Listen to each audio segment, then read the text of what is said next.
there's a pressing question, just interrupt and ask. There's few enough on there to ask rather than me monitoring the chat box, but I'm happy to spend time at the end if you want to discuss things. All right, so firstly, just to let you know, because some of you are interested, my book, Being Perfectly Perfect, is it's up on Amazon. And Bev, I'm sure you will understand this process. It's actually been up for a week, and I've only been telling people from yesterday. It's a really scary thing when you put something out there on your own name, even though nobody knows. So the book is up there, and all the concepts for all the webinars are out of the book. And I should flag that there is also another author on Amazon with the name Tracey Ward that writes, as my girlfriend would say, a lot of mummy porn. So, whatever you taste, Tracey Ward can probably facilitate something for you. So let's have a look and see a recap of DSD, because if you remember what we were talking about, which is really typical of women, and I see it a lot with the women that are coached, that they are juggling too many things. There's lots of things going on at work, and there's lots of things going on at home. And then there's the other things. There's baking a cake for a fundraiser or whatever. There's always something that they've got to do. And we've had the challenges of working from home. And now what I know, a lot of the women now are going, it's the challenge of going back to the office, because you've just got some balance here, and now you're going, the dreaded going back into the office and the face-to-face meetings.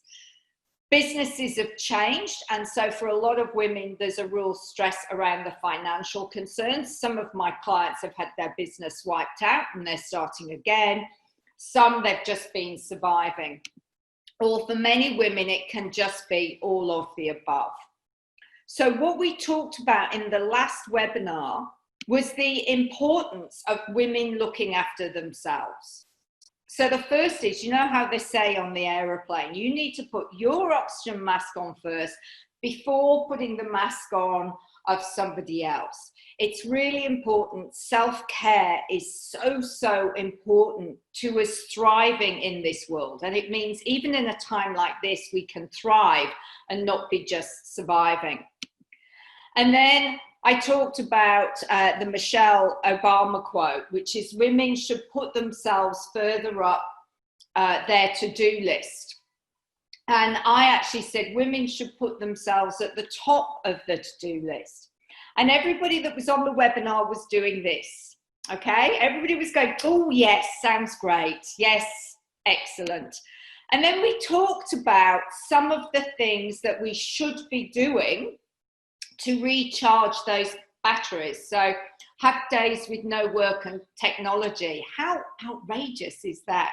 But meditate, read something inspiring, connect with somebody, do something fun, go for walks, just go out in the sunshine, breathe in the fresh air. And literally everybody, as Lynn is doing now, was nodding, going, oh yes, those sound like great ideas. Yeah, so everybody was in agreement with me. So we said, how do we get some of this time back when we've been juggling all these things? How do we get some of this time back so that we can recharge our batteries? So we picked either work or home life to work on, because you can apply these techniques both to work or to home. And then we introduced DSD, delegating, simplifying, and dumping. And really, it's a very simple concept, but like most things in life, it's simple to get, but in actual fact, it takes time to master. So what we did, we spent literally, I think I gave you 2 minutes to look at either your work or your home life and list all the things that you could do. It was rapid fire, all the tasks that you do. And then literally ask yourself, who could you delegate this task to? And come up with people that you think, actually, I shouldn't be doing this They should be doing that task. Go through, is it a task that you can simplify? Particularly the beautiful perfectionists in this world, they make things too complicated and overwork it. How can we simplify it? Or can we just not do it at all? Like, I don't iron sheets. I just think it's a task I don't need to do. So can you dump it? So in those 2 minutes, it was quite extraordinary, the hours that were saved. And I know Lynn, and I chatted with Lynn before, so I'm not about to hijack her. I got her permission.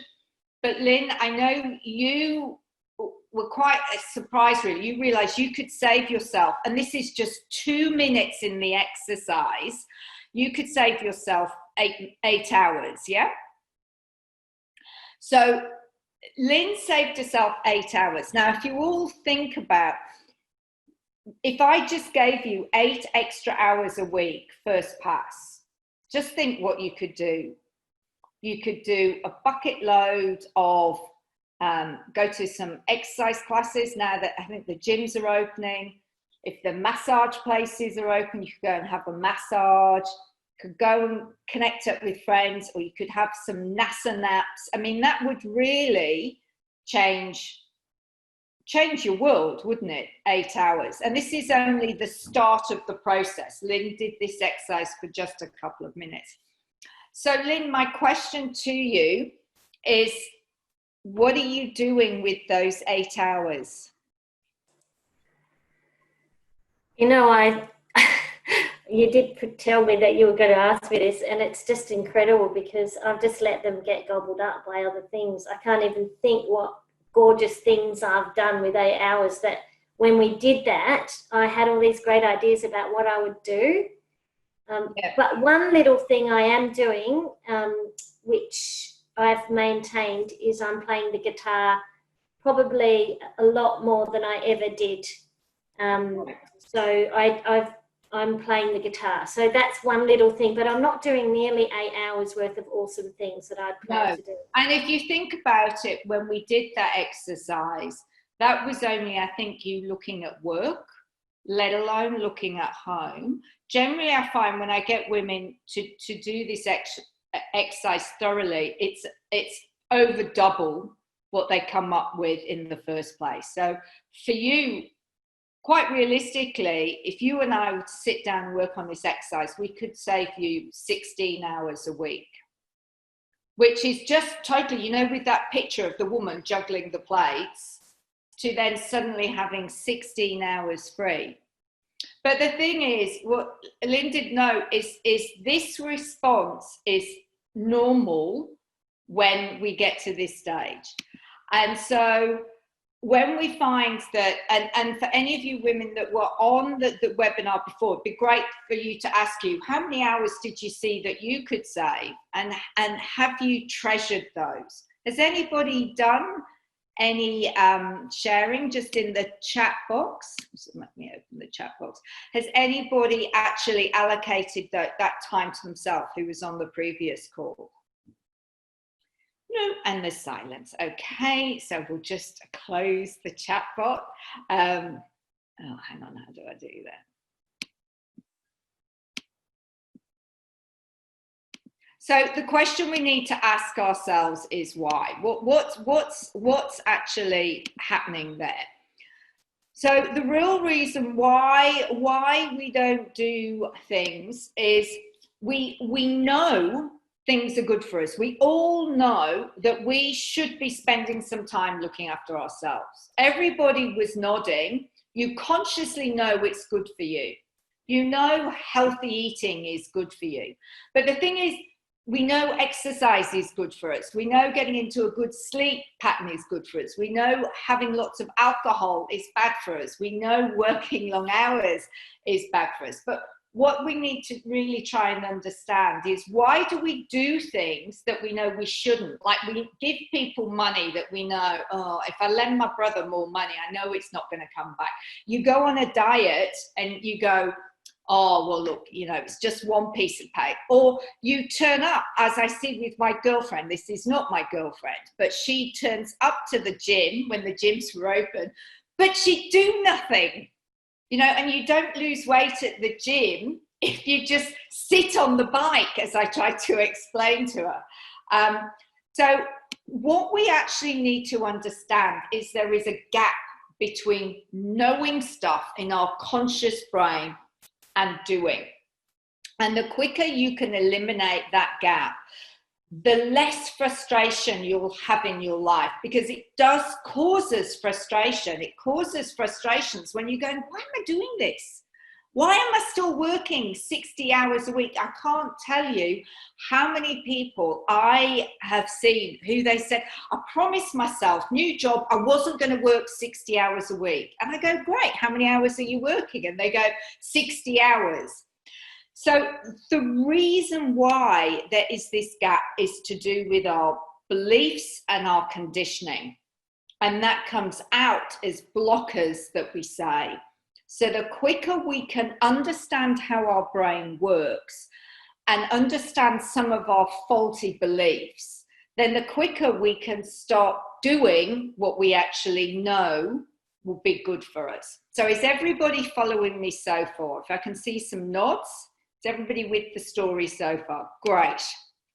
So the first thing we need to do is we need to really understand how our brain works. So we've got our conscious mind. This is the knowing part of the brain. This is the part of the brain that our schools really worked on. It's where we were taught things to think.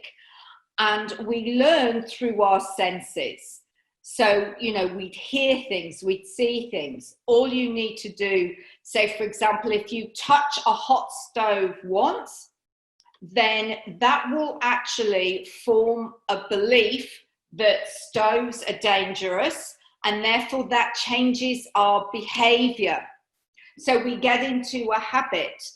So if you have tasted milk in the fridge before smelling it, you know, milk or cream, and you've just drunk it without smelling it, you'll form the belief, and it's gone off, that it's really good for me, that sour milk tastes bad, therefore the habit is to smell it first before tasting it. And just like our parents will have told us growing up thousands of times, if it's anything like me and my children, you must brush your teeth because it's good for you. There's the belief. Brush your teeth, it's good for you. And therefore you form that habit. And so our subconscious mind is full of these beliefs. And these beliefs absolutely control our behavior. And I want you to think that our subconscious mind is basically like an automatic pilot, which is brain efficiency at its best. We don't need to be thinking about things.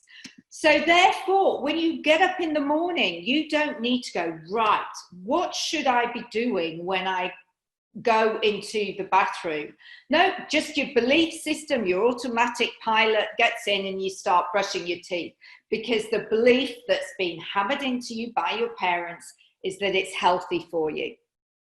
How many of you have driven home from work and you haven't thought about the route? You haven't thought about driving. You've just followed the belief that you think this particular route will avoid the traffic and will reduce traffic lights. You're busy thinking about an email that somebody sent. Yeah. So it's that automatic pilot is driving your behavior, which is fantastic, except when we have faulty beliefs in our subconscious mind. And this is where the problem comes, because we know, this is where we've got this knowing doing. We know what we want to do, but our belief system is actually making us behave in another way, which is why we eat cake when we're on a diet, because subconsciously we might believe I'll never lose weight, so it doesn't matter what I do. Or we believe that this cake will actually make me feel relaxed. Or a belief might be that it's rude to say no if you're at a friend's birthday. it's also the reason why we end up doing things that we really don't want to do. And one of the classics of where our poor intuition is trying to be heard and guide you is when we're doing things that we say we should. So, you know, when you say, I should go and visit, I should buy, I should write a report, there is a disconnect for you because you know intuitively it's not right, but your belief system is driving you. So if there's one thing that you take away from this webinar is catchy language. So when you are saying, I should, just go, hang on, is that what I really feel is the right thing to do? Or is that just following through on a faulty belief? So if we go back and we have a look, all I was asking you to do is to look at your to-do list and to delegate, simplify, or dump some tasks, because you know it would be great for you to have some time for you. And you know you could do something. If you were to recharge your batteries, you would be healthier, fitter, and better for everybody else. You would be more effective. So what I would like all of you to do, particularly those of you that were on the first webinar, is to have a look at these beliefs and see, because these are just a collection of beliefs, but just have a look and see which of these beliefs resonate. I'd like you all to maybe pick one. You might have your own, but if we're talking specifically about you delegating tasks or giving them to other people or simplifying a task or just not doing it, have a read of this list and just jot down one that you think, you might want to change the wording, but one that you think really resonates with you.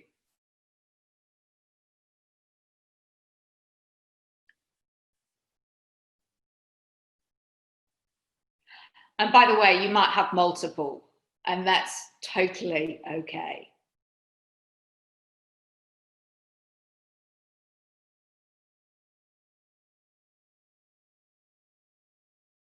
Now, I just love everybody. Now, can I do that actually? Can I put people on unmute? Or you can unmute yourself. I'd just like to hear from a couple of people, one or two that you think are really resonating for you. Okay. For me, sorry, Sue Lamont here. This is my daughter Leah. She's doing HR, double major at UWA, so it's good for her to come in. Absolutely, welcome. I'm a bit of a perfectionist, which is why I do what I do as a role. So for me, definitely, I believe that the only one that can do the tasks is me, because I allow Leah to do things, but that's my personality. Yeah, good. Anybody else? Hi everybody, I'm Kathy Smith. Most of you know me, I think. My belief is I must work hard to make a living.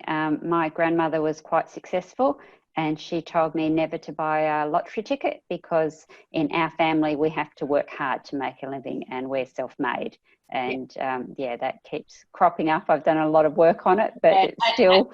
And it's that work and hard are just... Yes.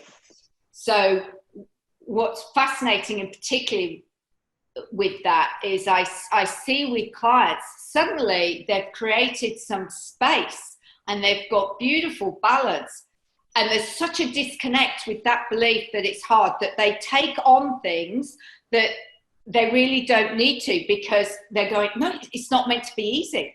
It's really, powerful. Yeah, if it gets too easy for me, I tend to self-sabotage. So I'll set something up and get it running and make it happen, and then not finish it off, or leave the last little bits undone so that it starts to unravel, or overload myself, or double book myself, or those kinds of things. Well, look, that's great self-awareness, but let's see if we can break that. Yes, absolutely. I'd love to hear from just one other woman, please. I'll jump in, but mine's very similar to Kathy's. So coming from a farming background is, well, you just work hard. But and then the onshoot of that is when I am resting and taking it easy, I'm feeling guilty, like, because I'm not working. Yeah. So it's that same belief. So we do. This is what, these beliefs cause us to make absolute solid rods for our own back, because we just don't give ourselves permission to enjoy life. So brilliant. So that's fantastic. If everybody's been able to acknowledge just at least one belief that they can see is getting in the way. Another way that you can start to identify your beliefs is the blockers of what we tell people. So when we say, oh, I'm just flat chat, work is horrendous. That's very telling that we must have busy almost to be valued, or busy to be seen as successful, or this working hard, or if you're saying to yourself, I just don't have anybody to pass any work on to, is that triggering you as a perfectionist? Just watch out what you are saying, because that can often highlight a hidden belief that you might not be even aware of. Okay, so we've identified a belief that's getting in the way, and what I would advise if I was coaching a client here is to explore this for the coming week. So have the task of delegating, simplifying and dumping in front of them, and to go, okay, who am I going to delegate to? And then just listen as to what's coming up.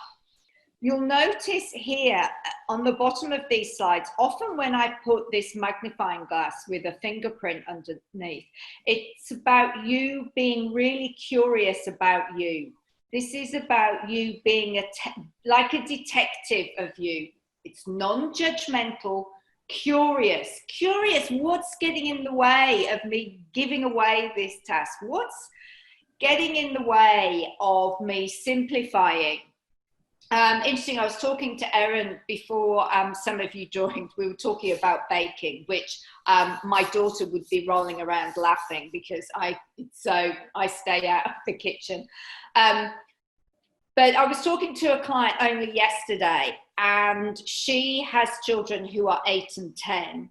And I said to her, so are they making their own lunches? Because my children at that age were definitely making their own lunches, knew great things. There might be a little bit of guidance from me in the early step, but they knew how to make their own lunches. And she was really mortified. And she went, no. And it took quite a while to actually unpack the belief that if she didn't do that, she would be a bad mother, because her mother never cooked for them. And my client felt unloved by her mother because of that. And so therefore has somehow got this belief, if I cook and clean and tidy up their bedrooms and do everything, then I am a loving mother. And it was really interesting seeing her understand this faulty belief that she'd got on. Sure, she wanted to do more cooking and a little bit more care than a mother had given her, but she'd taken it to extremes. So it's really interesting over the coming days, if you want to stop feeling like you are juggling things all the time, and you don't have to work hard to make a living. You can have a really cruisy life and be really successful. You've just got to change your belief system. So with the belief here, one of the things that I want you to think about is where do some of these beliefs come from? Now, interestingly enough, we're not actually a blank slate when we were born. I used to think that we were, well, until I had children, and then I discovered they come out very differently with very differently formed personality traits. A lot of our DNA, they've found now, an awful lot of traits and conditioning is actually inherited. So you can inherit phobias, for example. Like I've got a phobia of blood, which is, no, I've still got a phobia of blood. I was about to say it's better, but it's not really. But there's no logical way. And unfortunately, it's as much as I tried not to pass it on, my son has it, my daughter doesn't. But you know, he's not had anything bad. Infidelity is hereditary. Procrastination is hereditary. There are so many traits that would really surprise you that you can actually inherit. So when you are being a detective, some things might not make sense. So just be curious about that. I want you to understand though, if you are a beautiful perfectionist, that's actually a learnt behavior. That's not being inherited. So the other is our conditioning. So our conditioning is really how we were brought up, how we were raised as children.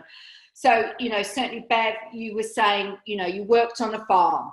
I can imagine, you know, I can imagine some of, you know, well, farm life's hard, you know. My brother, I live with my mother and my grandparents. My grandmother had a saying for every day of the week, and a lot of them were you've got to work hard for a living. Money is the root of all evil. You know, she had don't trust men with short trousers. Endless things that would come out of her mouth. So what I want you to think about is, how have you been conditioned? What were you told as a child? Because it really impacts particularly how women do things. Now, I don't know if you've heard of the burnt chop syndrome, but when I got explained this really surmised my childhood and how my mother was. The burnt chop syndrome, oh, by the way, Erin, this is a bit like how things are coming out of my oven at the moment. For those who were here at the beginning of the call, my new oven, and it's very hot. But the burnt chop syndrome is, as a wife or as a mother, when you serve a plate of food, you give everybody else the nice bits and you get the burnt chop, right? And you might go, well, that's all right, isn't it, Tracey? It's okay to do that. I cooked. But if you think about women, they cook most of the time, which means they spend their entire life having bits of charcoal. Well, they do if you cook like me. So it's about this always putting everybody else first. And this is how we were conditioned. This is what my mother did. My mother had no money, and yet she gave money to people. She was a single working mother of the sandwich generation. So she's looking after me, she's looking after her grandparents. She's still doing volunteer work. She's still helping the old neighbours out. And you can go, well, isn't that beautiful? My mother was exhausted all the time, which is why I've written the book and which is why I do this, because you can only give when you have something to give. You know, when you have some free time, then give some, but you need to be giving to yourself first. So what I want you to think about is just think for a moment some of the childhood messaging you were taught.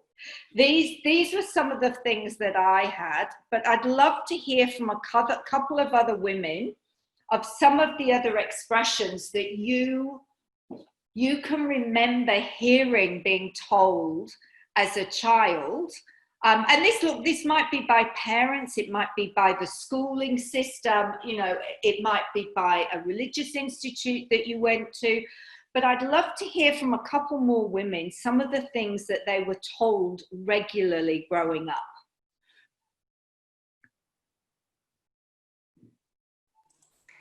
That one, if you don't have anything nice to say, don't say it at all, was always said in our house. And as a result, we didn't have any conflict. So my husband had to teach me how to argue, which he's done a wonderful job at doing.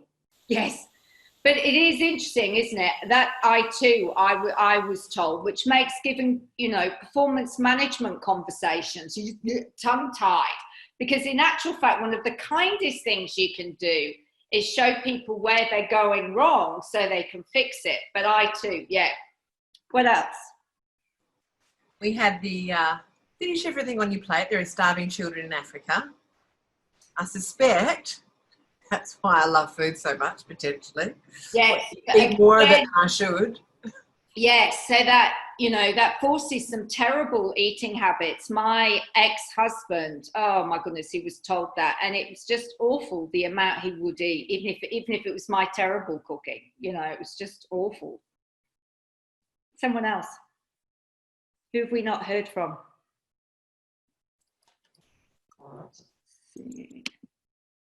I was made to eat everything on my plate, regardless of whether I liked it or not.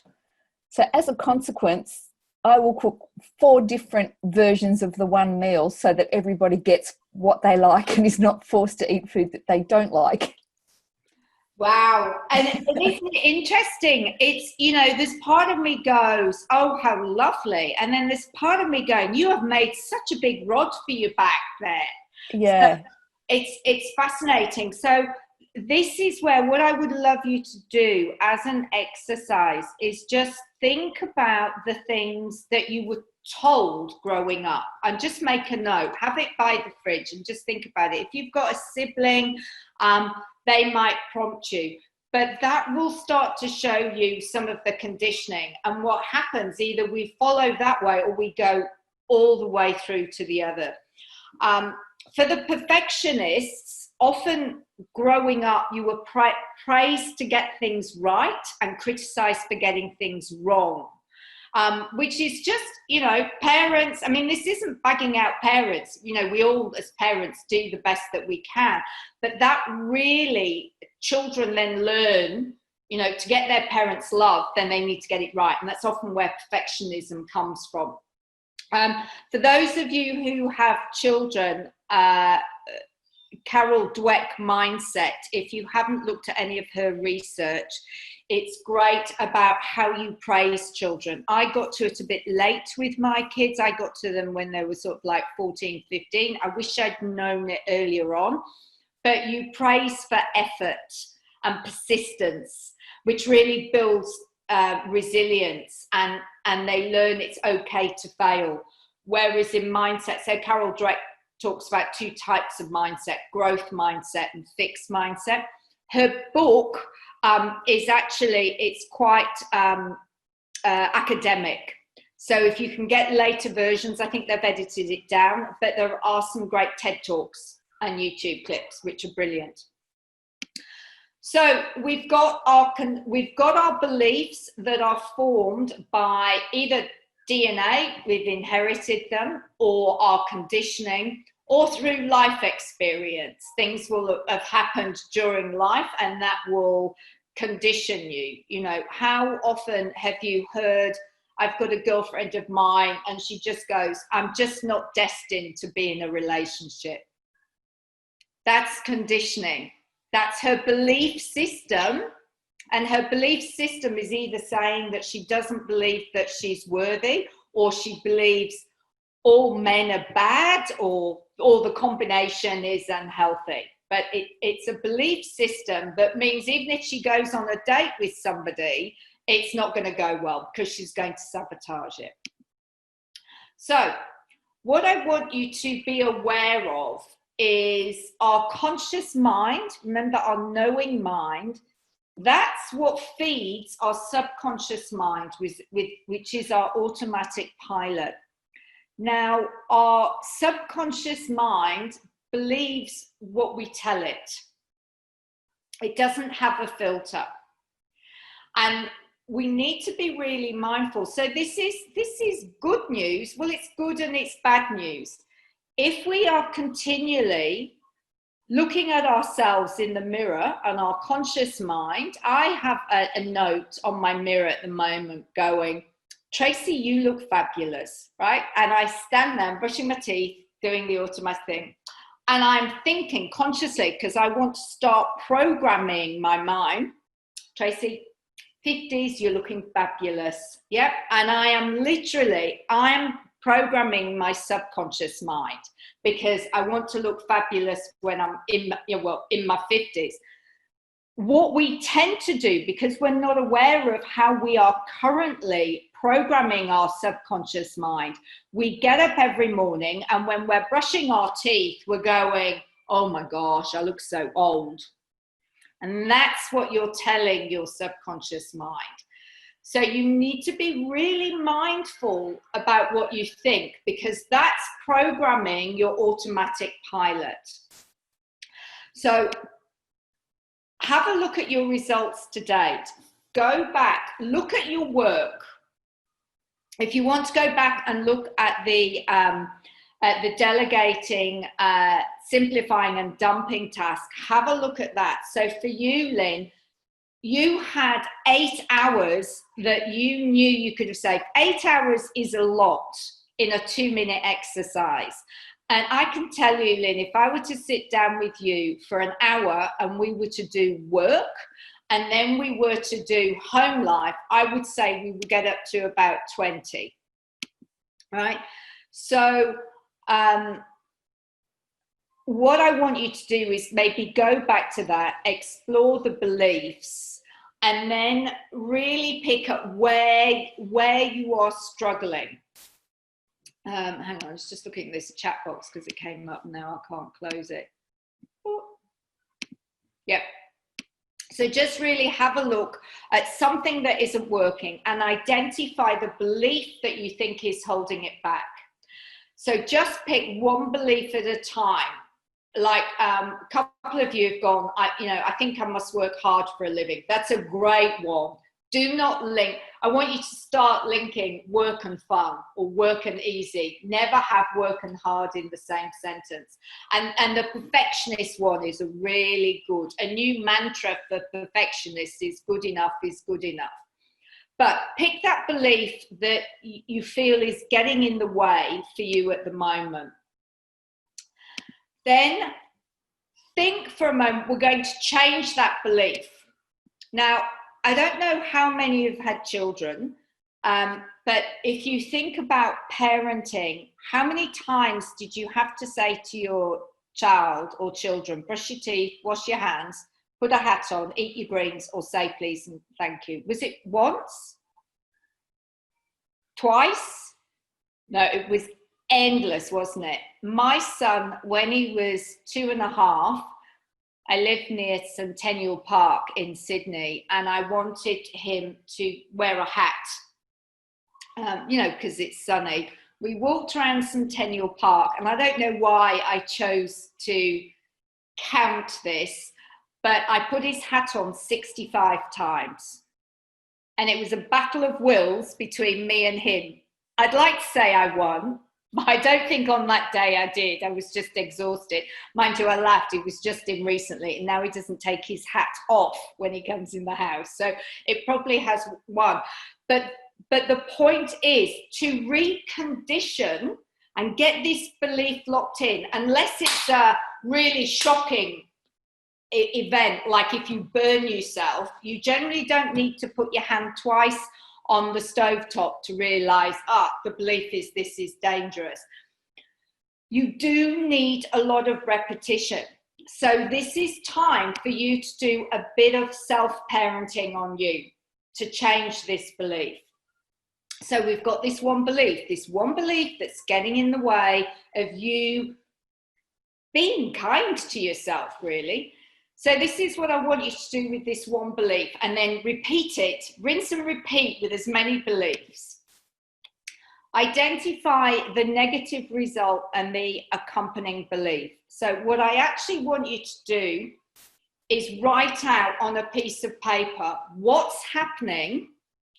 So we might have the example that we were given that, I believe I've got to work hard for a living, and I just keep on. Even when I'm quiet, I find more work. I sabotage things so that I end up with more work. I actually want you to write it out on a piece of paper, and then write out how you feel about that.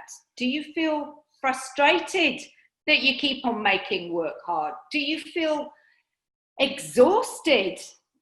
Do you feel it's not good for you? But really invest time in this, and invest time emotionally on this. And how long has this been going on for? And how is it impacting everybody else around you? For example, being a perfectionist. I know perfectionists love to defend being a perfectionist. But the thing is, what I see is often perfectionists are highly stressed, and those that work for them or around them are highly stressed because the standards are so high. So I really want, with compassion, really write out what's happening with this negative event and this caused by this limiting belief. And you write it out on a piece of paper. Then what you do is you write out the new desired result. So maybe what you'd love to be able to do, you don't want to work hard for a living, you want to leave work at 5. You want to have a lunch hour. You want to have weekends off, no technology. You know, write out what you would like to be able to do, and write out how you would feel when you achieve this. Write out what the impact would be on everybody else. So not only is it really good for you, it's really good for those that are around you. Yeah? So you've got 2 pieces of paper. With the piece of paper with the old belief, what I actually want you to do is I want you to symbolically burn it. I want you to get it in a metal bowl, or put it in the kitchen sink. You know, have a glass of water handy if you're a bit nervous about lighting fires. But I actually want you to symbolically burn the old belief. It's really powerful on our subconscious. So we're burning the old belief. The new belief, stick it up somewhere where you can see it, and then every day write it out. This is the new belief. This is what I believe. Write it out in the present tense. So if I wanted to change, so say for example, what I was saying, you know, I've got this thing on my mirror that I look, you know, fabulous in my 50s, is that I'm writing out every day, I'm so happy and grateful, you know, I look the best I've ever looked. I'm so, you know, delighted to be in my 50s and feeling fit and blah. Yeah. So you write it out in the present tense as if you have already mastered whatever it is that you're mastering. You know, I'm so happy and grateful. I'm no longer a perfectionist. I just get in, I do the job to the standard needed and get out. I've got so much free time for myself. I'm less stressed, and those around me are less stressed. Yeah. So that's what I want you to be doing. So to replacing this belief, you've got to burn the old one and replace it with a new one. The next step is having reminders all over the place. So, because basically we become, as old Nightingale says, we become what we think about. So me having on my bathroom mirror, and I change it every week, you know, sometimes it might just be looking gorgeous, you know, with a kiss. Just if you have reminders all the time about the belief that you want to have, it really helps with changing this programming. Remember, you are being a parent to yourself. Think of the amount of times you've had to tell a child to do something. Well, it's exactly the same with yourself. So make sure you have ample reminders. And then the third, in terms of changing this belief, is change how you behave. So even though you might be going, oh, I don't know if I really believe this yet, Tracey, actually change how you behave. So if you say you believe that you work hard for a living and you're writing it out, you've burnt the old belief, you've got a new belief, you've got reminders, then you need to start behaving as if you are a woman that work is easy. So think about this. So this is where fake it till you make it comes in big time, because again, we're tricking our subconscious. So think, how would a woman behave whose work is easy? She doesn't have to work hard because it's just easy. Well, she'd probably go for a long lunch on a Friday, wouldn't she? Or she'd take a lunch off and go to a yoga class because work is easy. She'd have Sunday no technology because she doesn't need to be working 24/7 because it's easy.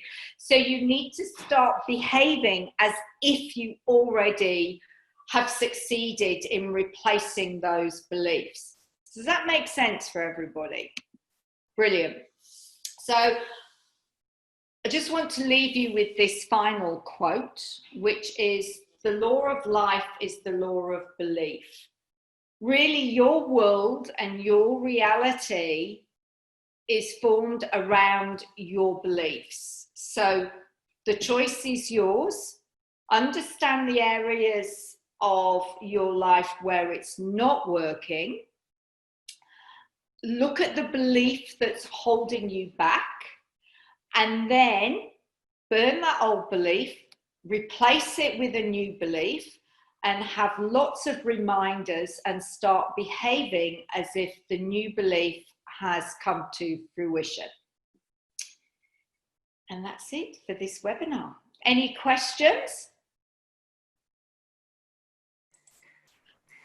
Wow, that's quite challenging, Tracey. Thank you so much. Have a real sense of humour over this, because it's actually quite comical when you think of some of the things that we've done because of faulty beliefs that we've either inherited or we've inadvertently taken on board. It's very challenging. Any questions while we've still got Tracey here?